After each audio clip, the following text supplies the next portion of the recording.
Hello welcome back. കഴിഞ്ഞ 2 വീഡിയോസിനും support ചെയ്തതിന് thank you. കാണാത്തവർ വേഗം പോയി പാർട്ട് 1ഉം പാർട്ട് 2ഉം കണ്ടിട്ട് ഈ വീഡിയോയിലോട്ട് വാട്ടോ. ഞാൻ എന്നെ കുറിച്ച് പറഞ്ഞിട്ടില്ല, ഈ വീഡിയോയിൽ പറയാം.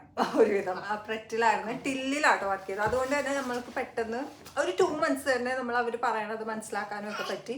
പിന്നെ ഞാൻ ഒരു 3 months എന്തായാലും പ്രെറ്റിൽ വർക്ക് ചെയ്തുള്ളൂ. അത് കഴിഞ്ഞ് അബ്ബ വോയേജും അതും ടില്ലിലായിരുന്നു. അത് ഞാൻ 1 year എല്ലാം 20 hours അങ്ങനെ വർക്ക് ചെയ്ത് പഠിച്ചു കഴിഞ്ഞപ്പോൾ തന്നെ എനിക്ക് ദൈവം സഹായിച്ചു. എൻ്റെ എല്ലാ കാര്യങ്ങളും ദൈവം നന്നായിട്ട് നടത്തണമെന്നാണ് എനിക്ക് വിശ്വാസം. എനിക്ക് ഫാർമസിയിൽ തന്നെ വർക്ക് കിട്ടി. ഞാൻ ഓൾറെഡി നാട്ടിലെ ഫാർമസിസ്റ്റ് ആയിരുന്നു. അപ്പം എനിക്ക് ഫാർമസി വർക്ക് ചെയ്ത് ഞാൻ ഇങ്ങോട്ട് ഷിഫ്റ്റ് ചെയ്ത് ലണ്ടനിൽ നിന്ന് ഇങ്ങോട്ട് ഷിഫ്റ്റ് ചെയ്ത് ഇപ്പം ഞാൻ ഫാർമസിയിൽ കയറി ഒരു 1 year കഴിഞ്ഞപ്പോഴേക്കും എനിക്ക് വർക്ക് വിസ അവർ തന്ന് അങ്ങനെ വർക്ക് വിസയിലോട്ട് മാറി. അത്രയുള്ളൂ. അതുകൊണ്ട് ദൈവം ആള് ഞാനാ. അങ്ങനെ അതല്ല, എൻ്റെ കാര്യം ഞാൻ പറയാം.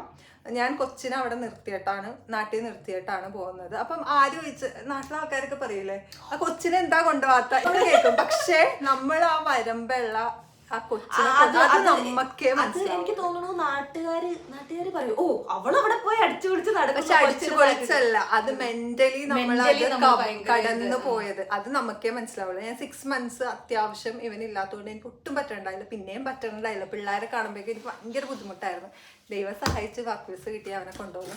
അപ്പൊ ആരും അങ്ങനെ ഒരാളെ പോലും നമ്മൾ ജഡ്ജ് ചെയ്യരുത്. എന്ന് വെച്ചാൽ അവരെ അടിച്ചു പൊളിക്കാൻ വേണ്ടി നാട്ടിൽ പോയേക്കണേ, അല്ലെങ്കിൽ നാട്ടിലല്ല UK നമ്മൾ ഹാപ്പി ആവണത് എപ്പോഴും നാട്ടിൽ വരുമ്പോഴാണ്. സത്യമായിട്ട് നാട്ടിൽ വരുമ്പോഴേ നമുക്ക് ഫ്രീ ആയിട്ട്. പിന്നെ എന്റെ ഒരു മൈൻഡ് എന്ന് പറഞ്ഞാല് നമ്മള് കഷ്ടപ്പാടും ദുരിതം ഒക്കെയാണ്. നമ്മളത് എന്തിനാണ് ബാക്കിയുള്ളവരെ കാണിച്ചത്? നമ്മുടെ കഷ്ടപ്പാട് വീഡിയോ ചെയ്യണത് ഇവിടെ റിയാലിറ്റി ചെക്ക് എന്ന് പറയുന്നത്. ഞാൻ ഏജൻസി ത്രൂ ആണല്ലോ വന്നത്. അപ്പൊ ഏജൻസി ത്രൂ വന്നത് അവര് പറഞ്ഞത് ഈ ഇക്കരെ നിക്കുമ്പോ അക്കരെ പച്ചയാണല്ലോ. പിന്നെ എനിക്ക് പണ്ട് നാട്ടിൽ നിൽക്കാൻ പിന്നെ എനിക്ക് പേഴ്സണലി നാട്ടിൽ നിൽക്കാനുള്ള താല്പര്യം കൊണ്ടല്ലായിരുന്നു. ബാലു ഷിപ്പിലായതുകൊണ്ട്, ഹസ്ബൻഡ് ഷിപ്പിലായതുകൊണ്ട് എനിക്ക് ഒരുമിച്ച് നിൽക്കണമെന്നുള്ള മൈൻഡ് കൊണ്ടാണ് ഞാൻ ഇവിടെ വന്നത്. എനിക്ക് നാട്ടിൽ എങ്ങനെയെങ്കിലും അങ്ങനത്തെ ഒരു മൈൻഡായിരുന്നു. പിന്നെ എനിക്ക് തോന്നുന്നത് ഡിപ്പെൻഡന്റ് ആയിട്ട് വന്നതുകൊണ്ട് ഞങ്ങൾക്ക് അത്രയും ഇത് വന്നില്ല. ഓക്കെ ആയിരുന്നു, അത്രയും സ്ട്രഗിൾ വന്നിട്ടില്ല. ബാലുവിനും പെട്ടെന്ന് തന്നെ വർക്ക് കിട്ടി. അതെനിക്ക് തോന്നുന്നു അന്നമ്മ ഫ്രണ്ട്സ് എന്തോ അന്നമ്മയുടെ ഇതിലാന്ന്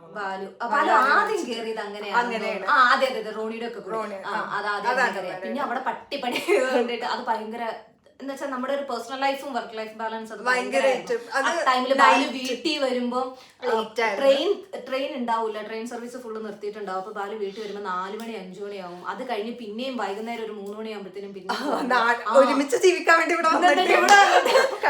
കഷ്ടപ്പാടായിരുന്നു. പക്ഷെ ദൈവം സഹായിച്ച് അവിടെ നിന്ന് ഇറങ്ങി നടന്നു നല്ലൊരു വർക്ക് കിട്ടി. ഇപ്പോഴും എന്ന് വെച്ചാൽ ഫീൽഡിൽ കിട്ടി. പക്ഷെ ഇവനുള്ളതുകൊണ്ട് നമുക്ക് എനിക്ക് തോന്നുന്നു ഇവിടുത്തെ കൗൺസിലിൽ ജോലി കിട്ടിയായിരുന്നു. പക്ഷെ ഇപ്പൊ ബാലു ഫുൾ ടൈം വർക്ക് ചെയ്യാൻ പറ്റില്ല. ഇവനെ നോക്കണമല്ലോ. ഇവനെ സ്കൂളിൽ നമുക്ക് കൊച്ചിനെ ഒറ്റയ്ക്ക് നിർത്തിയിട്ട് പോകാനായിട്ട് പറ്റത്തില്ല. പ്രത്യേകിച്ച് ഈ കുരിപ്പിനൊക്കെ ഒറ്റയ്ക്ക് നിർത്തിയിട്ട് പോയ ഇവൻ വീട് അതുമല്ല അവൻ ഞങ്ങളൊപ്പം ഇണങ്ങണമല്ലോ. അതുകൊണ്ടാണ് അങ്ങനെ ഇപ്പൊ കുറച്ച് നാളത്തേക്ക് അവനെ പിന്നെ സ്കൂളിലാക്കാന്നൊക്കെ, സ്കൂളിലാവാൻ പറ്റില്ല, സോറി നഴ്സറിയിലാക്കാന്നൊക്കെയാണ് വിചാരിച്ചേക്കണത്.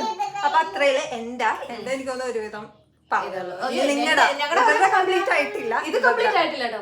അപ്പം നമ്മൾ ഇവിടെ പറ്റി പറഞ്ഞത് നിങ്ങൾ ടാക്കോസിൽ 20 hours കഴിഞ്ഞു. പിന്നെ ഫുൾ ടൈം കയറി. നല്ല രസമായിരുന്നു ടാക്കോസിലെ ലൈഫ് എന്നൊക്കെ പറയണത്. അതെല്ലാം പറഞ്ഞു.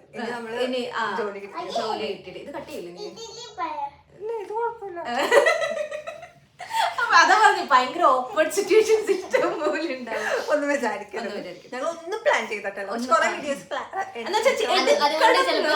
നമ്മുടെ ടോപ്പിക്കിൽ നിന്ന് തെന്നി മാറാനുള്ള സാധ്യത. ഇത് പാട്ടായിട്ട് ഇടാമെന്ന് ഞാൻ വിചാരിക്കുന്ന കാര്യം. ഞാൻ ഭയങ്കര ലോങ് വീഡിയോസ് ഇടാറില്ല. എനിക്ക് അതിനോട് അല്ല അങ്ങനെ ലോങ് ഇട്ടാലും ഭയങ്കര ബോറായിരിക്കും. അതുകൊണ്ട് ഷോർട്ട് ആയിട്ട് 3 minute 4 minute ഒക്കെ ഉള്ള വീഡിയോസ് ആയിട്ട് നമുക്കൊരു സീരിയല് തന്നെ നമുക്ക് തുടങ്ങാം. നമ്മുടെ സീരിയസ് മറ്റേ ദേശായി കുടുംബമൊക്കെ പോലെ പരസ്പരമൊക്കെ പോലെ ഒരു സീരിയസ് തീർന്നില്ല. അവന്റെ കൂടെ കളിക്കാൻ പോയില്ല എന്നുള്ളൊരു സങ്കടമാണ്. അപ്പൊ ജാനുവരി എൻഡ് വരെ ഞാൻ ടാക്കോസിലുണ്ടായിരുന്നു. ജാനുവരി എൻഡില് എനിക്ക് NHS ജോലി കിട്ടി. ഞാൻ ഓക്സ്ഫോർഡിലേക്ക് മൂവിൻ ചെയ്തു. ലണ്ടനിൽ നിന്ന് കംപ്ലീറ്റ് ആയിട്ട് ഓക്സ്ഫോർഡിലേക്ക് മൂവിൻ ചെയ്ത്. അത് ഒട്ടും എക്സ്പെക്ട് ചെയ്യാത്ത രീതിക്ക് എനിക്ക് NHS ജോലി കിട്ടിയതാ. ഭാഗ്യം എന്ന് ഞാൻ പറയും. ദൈവാനുഗ്രഹം. എന്ന്. എനിക്കൊന്നും എല്ലാവരുടെ കാര്യത്തിലും ദൈവം ഞങ്ങളുടെ എല്ലാവരുടെയും ഞങ്ങളങ്ങനെ ദൈവത്തിൽ വിശ്വാസം ഭയങ്കര believe- അങ്ങനെ വിശ്വാസം ഇല്ലാത്തവരുണ്ടാവും. അത് ഇവർ രണ്ടൊരു ഭയങ്കര ബിലീവറാണ്. ഞാന് ദൈവത്തിൽ വിശ്വസിക്കും, മതത്തിൽ വിശ്വസിക്കില്ല, എന്നാലും ഞാൻ പള്ളിയിൽ പോവും, പ്രാർത്ഥിക്കും. എന്നാ പള്ളിയിൽ പോകുമെങ്കിൽ ഞാൻ അമ്പലത്തിൽ പോകും. ആ ഒരു കാറ്റഗറിയിലുള്ള ആളാണ് ഞാൻ. പക്ഷേ ഞാൻ ജഡ്ജ് ചെയ്യരുത് കേട്ടോ, സോറി. അയ്യോ പോലെ ഞാൻ പുണ്യാളന്റെ സെന്റ് ആന്റണീസ് പുണ്യാളന്റെ ഭയങ്കര ഒരു ബിലീവറാണ്. അത് കഴിഞ്ഞ് NHS ഞാൻ ജോലി അപ്ലൈ ചെയ്യുന്ന സമയത്ത് എനിക്ക് സത്യം പറഞ്ഞാൽ ഗ്ലൂസ്ട്രെയിൻ ഇന്റർവ്യൂ വിളിച്ചിട്ടുണ്ടായിരുന്നു, മാഞ്ചസ്റ്ററിൽ നിന്ന് ഇന്റർവ്യൂ വിളിച്ചിട്ടുണ്ടായിരുന്നു. രണ്ടും കിട്ടിയില്ല എനിക്ക്. അത് കഴിഞ്ഞ് മൂന്നാമത്തെ ഇന്റർവ്യൂ ഓക്സ്ഫോർഡ്. പിന്നെ നമ്മൾ NHSന്റെ വീഡിയോ പ്ലാൻ ചെയ്തിട്ടുണ്ട്. മേ ബി ചിലപ്പോൾ ഇത് ഇട്ട് കഴിഞ്ഞിട്ട് അല്ലെങ്കിൽ മുമ്പായിരിക്കും എപ്പോഴാണ് ഇടണേന്ന് അറിയില്ല. എന്നിട്ട് അപ്പോൾ ഈ രണ്ട് സ്ഥലത്തും പോകുമ്പം എനിക്ക് ടെൻഷൻ. ഞാൻ അവിടെ ചെന്ന് എനിക്ക് പുണ്യാളെ കാണാൻ പറ്റുമോ, പള്ളി ഉണ്ടാവുമോ എന്നുള്ളതായിരുന്നു എനിക്ക് ടെൻഷൻ. പക്ഷേ ഞാൻ ഓക്സ്ഫോർഡ് ഇന്റർവ്യൂവിന് പോയ ടൈമിൽ bus actually John Radcliffe JR ആണ് ഹോസ്പിറ്റലിന്റെ പേര്. JRന്റെ ഫ്രണ്ടിൽ ബസ് നിർത്തുമായിരുന്നു. പക്ഷെ ഞാൻ മാപ്പ് കാണിച്ചത് പ്രകാരം ഒരു സ്റ്റോപ്പ് മുന്നേ ഞാൻ ഇറങ്ങി നടന്നു പോണ വഴിക്ക് ലെഫ്റ്റ് സൈഡിൽ സെന്റ് ആന്റണീസ് ചർച്ച്. അത് എന്നിട്ട് ഞാൻ 10 മിനിറ്റ് ലേറ്റ് ആയിട്ട് ഇന്റർവ്യൂവിന് ചെല്ലുന്നത്. ആ ഇന്റർവ്യൂ ഫസ്റ്റ് റൗണ്ട് കുഴപ്പമൊന്നും ഇല്ലാത്ത രീതിക്ക് ഞാൻ അറ്റൻഡ് ചെയ്തു. സെക്കൻഡ് റൗണ്ട് സത്യം പറഞ്ഞാൽ ഞാൻ അറ്റൻഡ് ചെയ്ത ഇന്റർവ്യൂവിൽ ഏറ്റവും മോശം ഇന്റർവ്യൂ ആയിരുന്നു. എനിക്കറിയാൻ പാടില്ല. പക്ഷെ എനിക്ക് ആ ജോലി കിട്ടി. എൻ്റെ വലിയമ്മയുടെ പ്രാർത്ഥന അത് ഞാൻ പറയുന്നത്. ഞാൻ ഇന്റർവ്യൂ കഴിഞ്ഞിട്ട് എൻ്റെ വലിയമ്മനെ വിളിച്ചിട്ട് ഞാൻ അമ്മേനെ വിളിച്ചിട്ട് ഞാൻ പറഞ്ഞു അമ്മ കിട്ടൂലായിരിക്കും എന്ന് പറഞ്ഞപ്പോൾ അമ്മ എന്നോട് പറഞ്ഞു നീ പേടിക്കൊന്നും വേണ്ട വെച്ചേ അത് നിനക്ക് കിട്ടിക്കോളൂ എന്ന് പറഞ്ഞു. കിട്ടി. അനുവിനും അങ്ങനെ തന്നെ വിളിച്ചു പറഞ്ഞിട്ട് അത് കിട്ടും നീ പേടിക്കണ്ടെന്ന് പറഞ്ഞു മമ്മി പറഞ്ഞ് കിട്ടി. അപ്പൊ അതാ പുണ്യാളൻ ഇങ്ങനെ കൂടെ ഉണ്ടെന്നുള്ളൊരു വിശ്വാസം. അത് നമ്മുടെ ഓരോ എന്റെ എല്ലാ കാര്യത്തിലും ഞാൻ വിശ്വാസിയല്ല.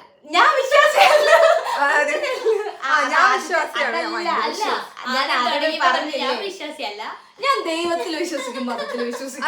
അത് ഓരോ ആൾക്കാരുടെ അങ്ങനെ അല്ല ഞാനും ദൈവത്തില് ഓരോ കാര്യങ്ങൾക്കാരും അല്ല എനിക്ക് തോന്നുന്നത് എനിക്ക് ഇവിടെ വരാൻ പറ്റിയതും അങ്ങനെ ഓരോ എനിക്ക് കുറേ അനുഗ്രഹങ്ങളുണ്ട്. അത് ദൈവം തന്നിട്ടാണ്. എൻ്റെ ഓരോ കാര്യങ്ങളും ഈ വർക്ക് വിസ വരെ പിന്നെ ഇവരെ കൊണ്ടുവരാൻ പറ്റിയത് എല്ലാം ദൈവം തന്നെ തന്നിട്ടാണ് ഞാൻ വിശ്വസിക്കുന്നത്. സാക്ഷ്യം പറിച്ചില്ല. സാക്ഷ്യം പറയാനൊന്നുമല്ല. അല്ല ഞങ്ങളുടെ ഒരു അവസ്ഥ പറഞ്ഞതേ ഉള്ളു. എന്ന് വെച്ചാൽ ചിലപ്പോ ദൈവവിശ്വാസം ഇല്ലാത്തവർക്ക് ഇത് കിട്ടണില്ല എന്നൊന്നും അല്ലോട്ട് പറയാണ്. അത് ഓരോ ആൾക്കാർ ഞാൻ വിശ്വസിക്കണത് അത് ഓരോ ആൾക്കാരുടെ വിശ്വാസമാണ്. ഇപ്പം എന്റെ കാര്യത്തിലും അങ്ങനെ ഞാൻ എന്റെ എല്ലാ കാര്യം എന്റെ കുഞ്ഞു കാര്യം വരെ ഞാൻ എല്ലാം പോയി ഈശോയ്ക്ക് കത്തെഴുതി വെക്കും. കുഞ്ഞൊരു പേപ്പറിൽ ബൈബിളിൽ കൊണ്ട് എനിക്ക് ഇങ്ങനെയാണ് തോന്നുന്നത്. ഞാൻ നമ്മൾ പരാതി പറയില്ല എന്റെ ഈശോ എനിക്ക് ഇങ്ങനെയാന്ന് പറഞ്ഞാൽ ഞാൻ എല്ലാം കൊണ്ട് മുഖത്തൊരു കുരു വന്നാൽ വരെ എന്നെ കൊണ്ട് എഴുതി എന്റെ ഈശോ എനിക്ക് അറിയാതെ എന്റെ മുഖത്ത് പാട് വന്നാൽ പോകത്തില്ല. എനിക്ക് ഇങ്ങനെയൊക്കെ ഞാൻ കൊണ്ട് ബൈബിളിൽ എഴുതി വെക്കും. എനിക്കത് ഭയങ്കര ഉണ്ടല്ലോ. എനിക്കത് മാറി കിട്ടുകയും ചെയ്യട്ടോ.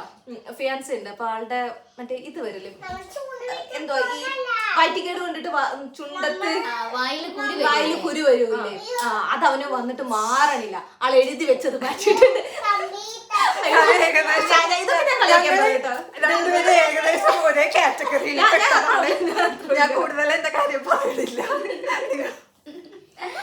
എനിക്കതുകൊണ്ട് എന്റെ ഞാനൊരു ചെറിയ കാര്യത്തിൽ തുടങ്ങി പേഴ്സണൽ കാര്യങ്ങൾ അതാണ് ഉദ്ദേശിച്ചത്. അപ്പൊ UK വന്ന് എങ്ങനെ ഹെൽപ്പ് ചെയ്തു എന്നുള്ള രീതിക്ക് ഒരു കാര്യം ഞാൻ പറഞ്ഞോട്ടെ. അതുകൊണ്ട് എനിക്ക് ജോലി കിട്ടുന്ന സമയത്ത് ഞാൻ എഴുതി വെച്ചിട്ടുണ്ടെങ്കിൽ എന്റെ യൂണി കഴിയുന്നത് 2024 നവംബറിലാണ്. അല്ല 23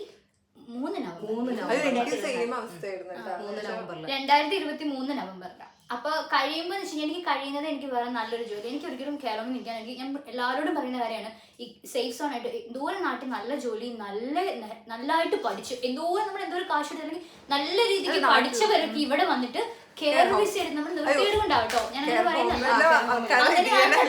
നമ്മുടെ ഗതികൊണ്ട് എടുത്തവരുണ്ട്. എന്നാലും എനിക്ക് കാണുമ്പോൾ തോന്നും എന്നാലും കെയറോമി എടുത്തു ഇനിയിപ്പോ ട്രൈ ചെയ്യില്ല. എന്നാലും ഞാൻ പറയും ഇച്ചിരിയെങ്കിലും കുറച്ചെങ്കിലും ഒരു പാർട്ട് ടൈം ആയിട്ടെങ്കിലും നല്ല ജോലി നമ്മുടെ ഫീൽഡിൽ തന്നെ കണ്ടുപിടിച്ച് എന്തെങ്കിലും വഴി ഉണ്ടെങ്കിൽ അവിടെ ഒരു സ്പോൺസർഷിപ്പ് അങ്ങനെ കിട്ടുമെങ്കിൽ അതിന് ട്രൈ ചെയ്യണം.